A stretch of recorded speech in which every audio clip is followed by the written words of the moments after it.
ఏమైతే బగారా వేసాను. ఇప్పుడు దాంట్లోకి ఆమ్లెట్ ఎలా వేయాలో మీకు కూడా చూపిస్తాను. పెప్పర్ ఆమ్లెట్ ఇది చాలా టేస్ట్గా ఉంటుంది. ఫస్ట్ అయితే ఉల్లిపాయలు, పచ్చిమిర్చి, టమాటా, కొత్తిమీర, కరివేపాకు అయితే సన్నగా కట్ చేసుకోవాలి. ఉంటే క్యాప్సికమ్ కూడా వేసుకోవచ్చు, నేనైతే వేయలేదు. ఇంకా అందులో కొద్దిగా సాల్టు, పసుపు, కారం లైట్గా వేసుకోవాలి. పెప్పర్ వేస్తాం కాబట్టి పెప్పర్లో ఆల్రెడీ కారం ఉంటుంది.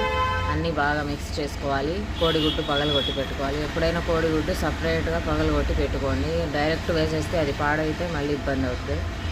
అంటే ఇది బాగా బీట్ చేయాలి. పెన్నం అయితే పెట్టుకొని ఆయిల్ వేయాలి. పెన్నం బాగా వేడెక్కనివ్వాలి. ఆయిల్ వేసేసి ఆమ్లెట్ అందులో వేయాలి. వేసాక సన్న మంట పెట్టి కాల్చాలి ఆమ్లెట్. ఎందుకంటే ఉల్లిపాయలు అవి ఎక్కువ ఉంటాయి కాబట్టి బాగా కాలదు. అందుకనేసి సన్న మంట మీద అయితే కాల్చాలి. ఆమ్లెట్ అయితే రెడీ అయిపోయింది. ఇదిగోండి బగారా సేమియా రెడీ అయింది. దీంట్లోకి ఈ కాంబినేషన్ సూపర్గా ఉంటుంది. మీరు ఒకసారి ఇలా ట్రై చేయండి, కామెంట్ చేయండి. ఓకే బాయ్ అండి. లైక్ చేయండి, షేర్